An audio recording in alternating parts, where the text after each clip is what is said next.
at that. Okay, so today I want to talk about illogical thoughts and distorted thinking. And it sounds like we have some distorted thinking going on when it comes to maybe some activities and that type of thing. And by the way, we all have a distorted view, some occasionally. But your illogical thinking is why you're feeling bad. Illogical thinking is why you're feeling bad. And I pulled out this book today just to kind of go through it so I don't forget any of them. I'm going to talk to you about what distorted thinking is and what the distorted thoughts are that we all have, okay? These are important that you understand and that you know. The first one is all or nothing thinking. Have you ever had that thought? It's like, it's black or white, it's all or nothing. They either like me or they don't like me. They love me or they hate me, or I'm either going to do it or damn it, I'm digging my heels in and I'm not going to do it. This is called all or nothing thinking. It's either the light side or the dark side. And unfortunately, life comes in shades of gray. The truth typically is in the middle somewhere of everything. It's not necessarily white, not necessarily dark. It is typically in the middle. So when you have all or nothing thinking, that becomes a problem. Let's say you're in a relationship and you're like, if you don't text me back right away and leave me unread, you don't love me. That would be all or nothing thinking, right? If you don't get me what I want right now, then you are uncaring. This is all or nothing thinking. Have you ever had that kind of thoughts? I mean, I'm guilty of it myself. I have it as well. It's like, you listen to Korean pop music, you've got bad taste in music. You know, that's black or white thinking. That's probably not necessarily true. Either you may be somewhere in the middle somewhere. I don't know. Overgeneralization. You're overgeneralizing things. This is where your view, maybe you view a negative event as a never-ending pattern of defeat. That could happen, right? I mean, we've all had, maybe perhaps you've had one of these type of thoughts where you overgeneralize. You're like, maybe he lost his job and, he's generalizing his whole entire life. My life sucks. All I do is lose jobs. I can't get through it. Just overgeneralize everything. This is a thought that becomes incredibly distorted. It makes your life very difficult when you hold on to these thoughts. The next one would be discounting the positive. Maybe you insist that your positive qualities or the things that you've actually achieved in your life, they don't count because you suck. You discount all the good things maybe someone else has done. Maybe it's somebody else. Maybe it's not even yourself. Maybe this person, you cannot see the positive thing inside them. Some people are so down and depressed that that's also themselves. They can't see the positive side of things. And that's a shame, because, if you discount your positives and don't build up, it's like putting dominoes up. If you start taking away pieces of your dominoes, they're just not going to fall in the right direction. Remember, it can't be all or nothing. You can't have all or nothing thinking. You can't be black or white. It's somewhere in the middle. You can't overgeneralize things and make yourself, my whole life is based on this one thing that I did. And by the way, all the positive stuff I do doesn't count at all. That's distorted thinking. Does that make sense? Okay, the next one, number 5, is jumping to conclusions. How many of us have done that? I'm guilty. My hand is up right now. I'm definitely guilty of that, jumping to conclusions that, you know, whatever it is. I mean, I maybe jump to the conclusion that you're going to be on time. Maybe I jump to the conclusion that I'm going to naturally be able to hit some high notes when I'm singing. Maybe I jump to the conclusion that this person really likes me when they're just being polite, you know. Maybe I jump to the conclusion that I've got the job. I did it. I nailed that interview. I got the job. Jumping to conclusion. Maybe you conclude things are bad without any definitive evidence. Things are horrible. Absolutely terrible here. I can't stand to be here. This is a nightmare situation. When you jump to conclusions, you sort of do something called mind reading. And I don't mean like voodoo mind tricks or anything like that. Mind reading is when you assume. You assume people are reacting negatively to you. You know, for example, I was at the fights over the weekend. You got to go inside the ring, and my fighter is really busy, shaking hands, doing all this stuff. I go up to him and congratulate him, and he's like, yeah, and he kind of moves on to somebody else. Now I could mind read and go, oh, well, you know what, he doesn't like me at all. Maybe he thinks I'm a bad trainer. Maybe he doesn't understand that, you know, or maybe he discounts our relationship, something like that. I can start assuming in mind reading. Would any of that be true? No, definitely not true. But you start assuming negative things about people. Then you start fortune telling. This is another distortion of fortune telling. You start to predict that things will turn out badly. I can't do this book report because I don't have good handwriting. I can't do it. They're not going to like my presentation, or I can't apply for that job. I have long hair. Or I can't ask that girl out. I'm not good looking enough. She'll say no. These are distortions in your thinking.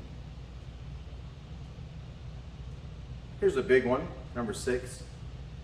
Magnification or minimization. Magnification, maybe you blow things way out of proportion.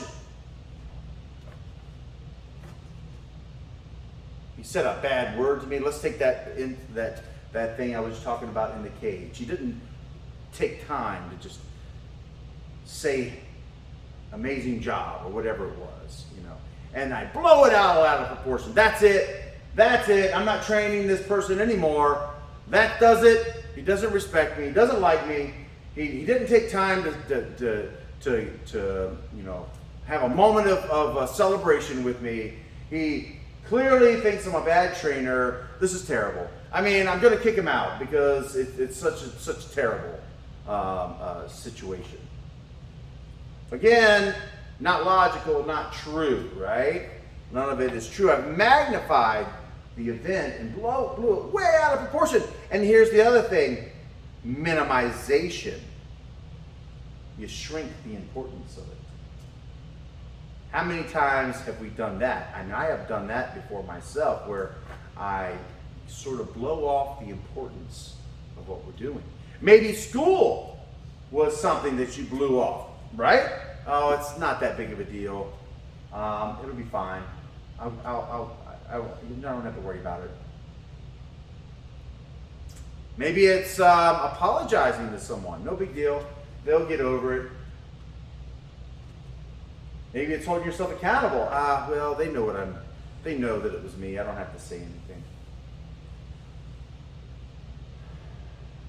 Maybe it's scratching somebody's car in the parking lot and you're like, well, they won't even notice. Distortions in thinking. So that's magnification or minimization. Don't minimize things. Don't maximize things. Typically things are right in the center. So I said in the beginning, you can't have all or nothing thinking because it's right in the center. The Buddhists say they walk the middle path. Well, because the middle path, that's sort of kind of correct, isn't it? I mean, you can't go from here to here. It's somewhere here. I mean, your truth and my truth, they may be totally opposite, but the actual truth is in the middle somewhere. It's between the two things, isn't it? Isn't it so? The next one is emotional reasoning. That sounds bad all the way around. Just the name sounds bad. You reason from how you feel. I feel like an idiot, so I must be one. Sometimes you feel like a nut. Sometimes you don't.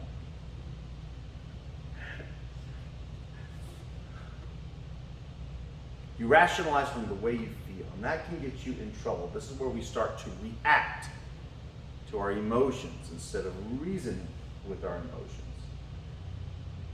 Instead of responding, we react because we're thinking with our emotional reasoning. You know, I find it funny when some people say, well, I'm just telling you the truth.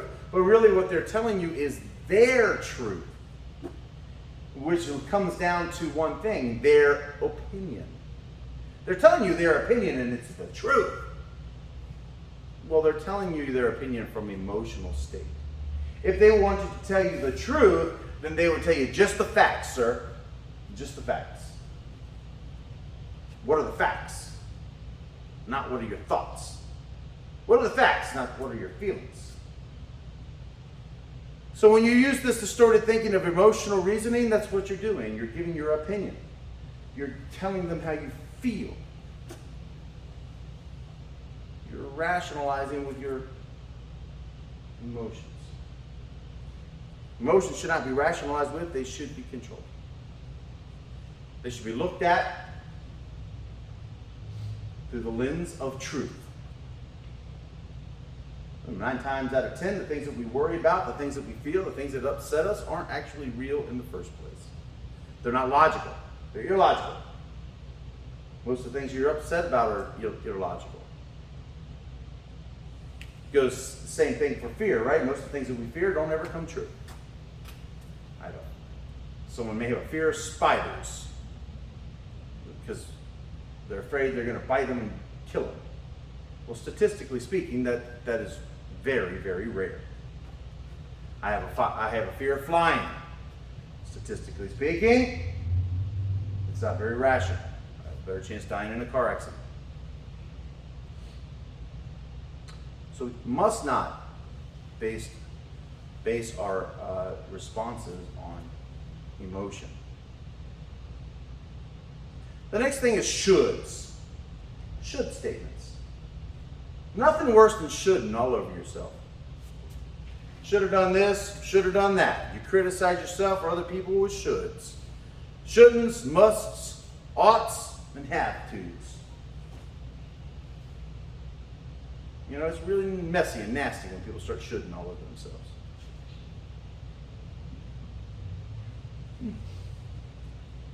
I should have done this. I could have done that. Would have. Would have, could have, should have. Oughta, have to's. How many of us have thought that way? My hand's definitely up here too. You know, absolutely, I should have been more attentive to their needs. I could have trained a little harder. I ought to put my money in the bank. I have to clean my car. So it's a distortion in thinking. I shoulda, coulda, woulda. Don't just should, do. Don't shoulda, do it. Don't coulda, do it. Did. Don't I needa, go do it. Don't I ought to, just go do it.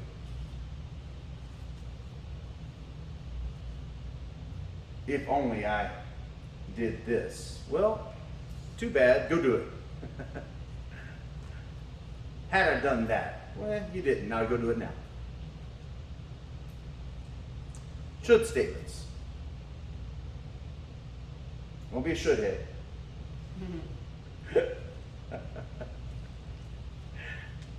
Labeling is the next distortion. Instead of saying, I made a mistake, you tell yourself, I'm a jerk, and a loser, and a no good wannabe. Start labeling yourself and other people. What label can you put on yourself to make you feel worse? You know, some people actually like to feel bad. They're used to it. When they start feeling good, they don't know what to do. That's why someone on medication, let's take something like a bipolar disorder or something like that, where they normally feel way up here, and then all of a sudden they get normalized. They're down here where normal people are. They don't feel right. They're like, I don't feel, this isn't right. I don't feel way up here like I'm used to, or way down there. In fact, they'd rather feel way down there than just this normalized state, because then they feel kind of numb. But what they don't realize is they're actually feeling what everybody normally feels, that middle ground. So you start labeling yourself, you know? I'm a jerk. I'm an ass. I'm a loser. I'm no good. I'll never amount to anything. I'm so depressed. I'm a bad person. I'm a bad father. I'm a bad brother. I'm a bad sister. I'm a bad mother. I'm a bad citizen. I'm a bad student. I'm a bad learner. I'm a bad reader. I'm bad at doing that. I'm bad. I'd rather have Michael Jackson's bad. I'm bad. Shimon. That's kind of bad, I like. One day I was eating cookies. Long time ago, I don't eat cookies anymore, Sam. And neither should you. Many moons ago, when I was a kid, the word bad came out. Much like you youngsters nowadays have these crazy words I don't understand. Like capping. What the heck is a capping? I learned that it's about lying. It means you're lying. Capping. Capping means lying. I didn't know that. It's a new world dictionary thing, I suppose. Young person's saying. Well, back in my day, bad. I'm bad. It was good. Bad was good. And so I said to my mom, Mom, these cookies are bad. She's like, what's wrong with the cookies? No, they're bad. What do you mean they're bad? I just bought these cookies. No, Mom, they're bad. They're bad to the bone. What are you talking about? She's bad to the bone. These cookies are bad.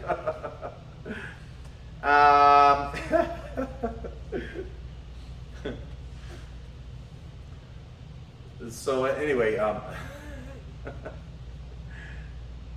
you can label things in a negative way, and it's unfortunate because you start telling yourself. I have a very important rule, and the rule is this: don't beat yourself up. There's plenty of people in the world who love to do it for you. Don't beat yourself up. Don't label yourself a jerk. You'd be capping.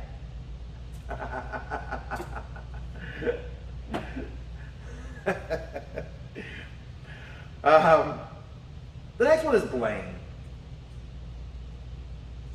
You blame yourself for something you weren't entirely responsible for, or you blame other people and overlook ways that you contributed to the problem. You blame yourself. It's my fault. I feel like my mom doesn't love me, and it's all my fault. So I didn't get her the milk that one time. I got whole milk instead of skim milk. She hates me now. I'm a jerk. That was a lot of different distortions on that statement. Did you catch them? Not only did I just label myself, I'm a jerk. Not only did I blame myself, I maximize the problem. I jump to conclusions. I over-rationalized the event, and I had all or nothing thinking. All in one statement. All the distortions I just made. My mom doesn't love me. It's my fault. So I got some milk. Instead of skim milk, I got whole milk. She was furious, and from that moment on, she stopped loving me. Can you hear the distortions? Can you hear them? So the idea is to try to recognize when we are having distorted thoughts. So we can replace those distorted thoughts with positive, helpful, and growing thoughts. Right? So if I had black and white thinking, all or nothing thinking is what they call it. If I have all or nothing thinking, and I go, my mom won't love me if I get whole milk instead of skim milk. How do I replace that thought? What could I say instead? Once I recognize the fact that I'm doing all or nothing thinking. How about examining things logically? Because that's not a logical thought, is it? First question is it true? And your emotions go, yes, of course it's true. I feel so bad about it. But outside of your emotions, logically speaking, if you were a lawyer defending your case, is it true? Just the facts, sir. Just the facts. Of course it's not true. Of course it's not true. Then if you do say, yeah, it's true, you need to ask yourself again, is it 100% true? What can we change with our all or nothing thinking with? What could we exchange it with?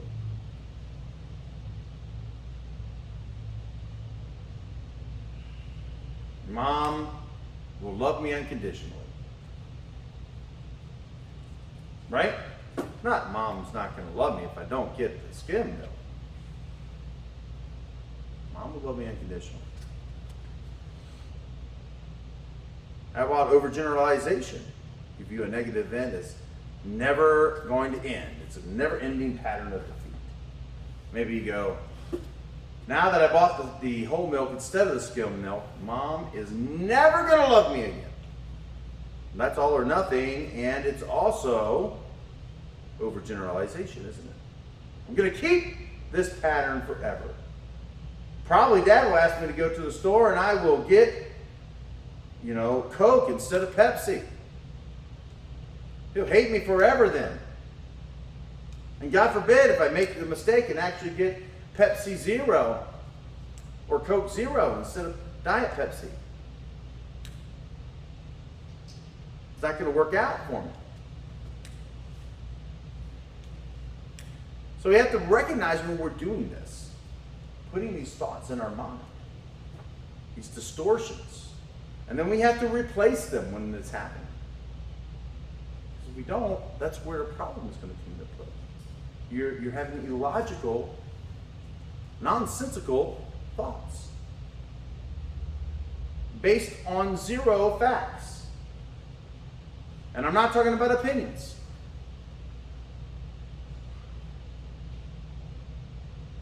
But on facts. Remember the saying, keep it real. Keep it real with yourself. Keep it real with other people. Keep it real with both what you do and keep it real with the results that you get. When you do those things, you will naturally look into the distorted thinking and be able to clear it up. Does that make sense? Okay, some questions. So how would you do it for friends? Friends? Yeah, instead of doing it with family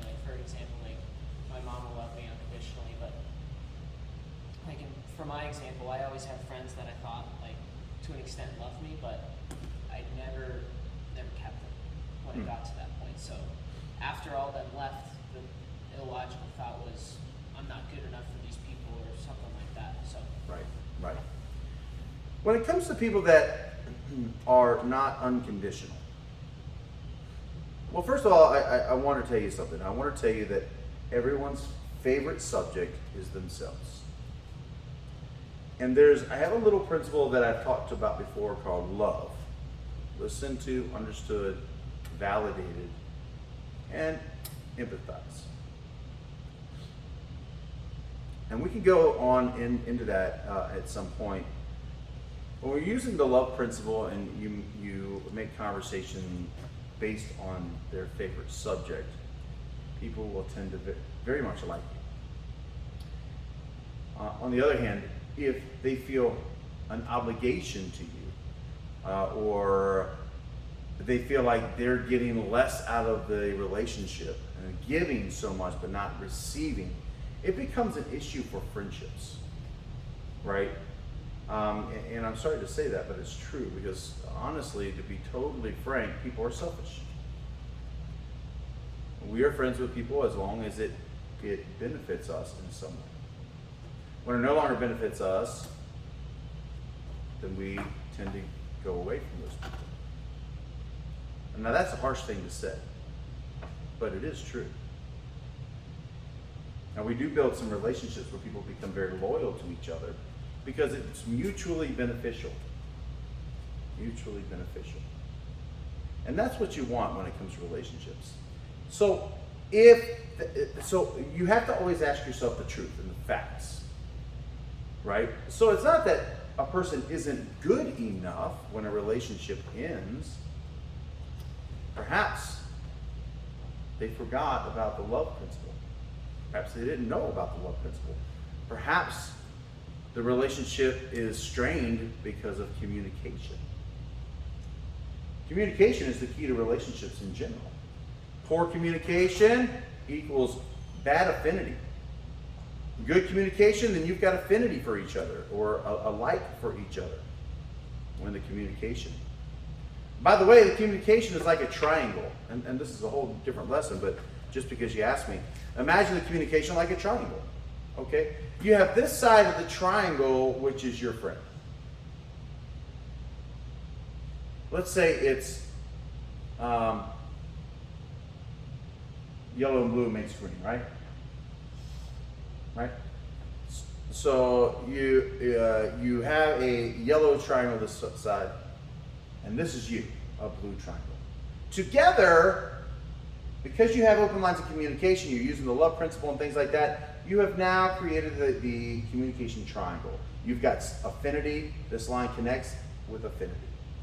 Okay?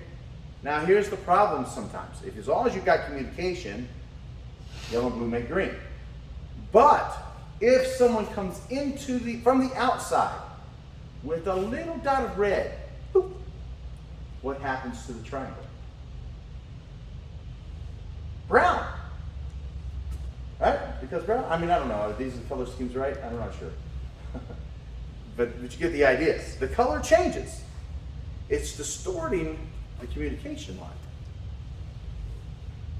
So several things can happen when relationships break down. Either you're not following the love principle, or the communication line is broken, or someone else has tainted the color or tainted the relationship. Therefore, it's continued communication that needs to be researched and looked at. And one absolutely must hold themselves responsible and accountable for their misdeeds. At the same time, you want to do that with the right mindset. You don't want it with distorted thinking. So when it comes to friends, I guess the first thing is, why did the relationship end? What was the real reason? You know what I mean? Mm-hmm. It's not because you're a bad person, certainly not. It doesn't make someone a bad person just because they don't understand the love concept. It doesn't make them a bad person just because they don't understand communication triangles. Doesn't make them a bad person just because they are self-absorbed. Everyone is self-absorbed. It's not just me, it's not just you, it's all of us are self-absorbed. It comes all the way down to animals. I have two dogs. One's a full-bred German Shepherd, the other is a German Shepherd and a Husky. If I bring home a toy, 2 toys, both of the dogs want both of the toys. They don't want to share. They're like, screw you, man, I want the toy. It's just nature. They want the maximum amount of survival. And so they see the toy as them being dominant, them being most surviving. I'm not saying that with human beings is why we're self-absorbed. For our survival. That's a very detailed answer to your question. I really like that. And it can get a lot more detailed. I'd love to learn that more. We'll talk about more, yeah. Any other questions?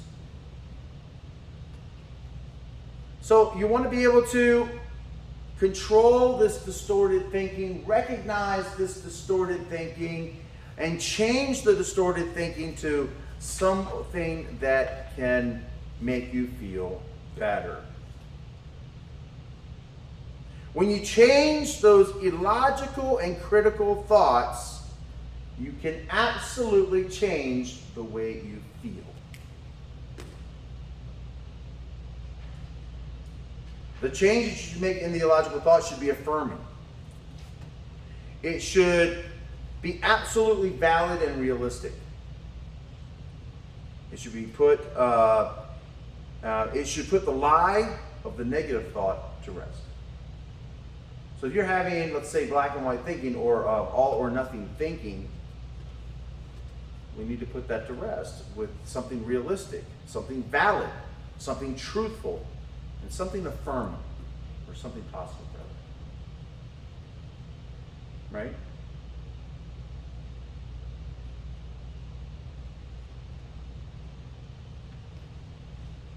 Here's an exercise you could do. Have yourself a positive thought column, right? Or make a column, positive thought. And then a negative column. Maybe that's your original thought. The distortions. And then put down, so let me try this again. First, let's start with the negative thoughts. Then I want you to recognize the distortions. And then I want you to change it with a positive thought. Okay? 3 columns. Negative thought, one of the distortions that I just mentioned to you, and positive thoughts. You're going to substitute the other thoughts. More positive and realistic. Okay. So maybe my whole thing is, Mom doesn't love me anymore because I got whole milk instead of skim milk. I messed up her whole her whole diet. I'm such a jerk. I'll never change. It's always going to be the same. When am I ever going to change and do anything right? From now on, I just know that it's all my fault. There's so many distortions in that I would need to pick out the negative thoughts first. Negative thought, Mom doesn't love me anymore. Where's the distortions? So then I write down all the distortions that I'm having based on the list I just gave you. Then I need to replace all those distortions with a realistic, positive, and affirming replacement. Does that make sense at all? At all? Yes. Is that hard to understand or follow? Because once you change those thoughts like that, you change the distortions, you really, really can truly change the way you feel.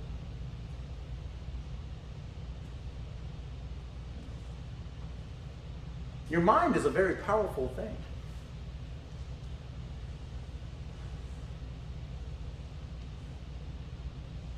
That's why when we do a meditation or hypnosis, If I tell someone that their foot is stuck to the ground, and I convince them, I really convince them that their foot is stuck to the ground, they just cannot move their foot.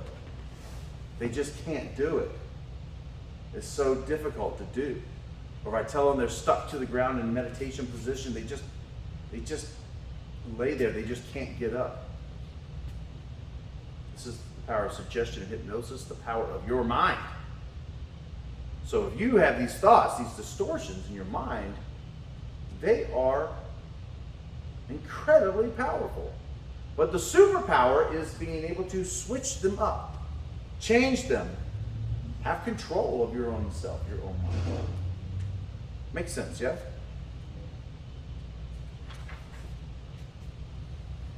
All right. So let's give it a try. See if you can replace it. If you want that list of distortions, let me know. Certainly you would like the list? Okay. I will get you a copy of the list of distorted thinking. All right. Thanks for listening.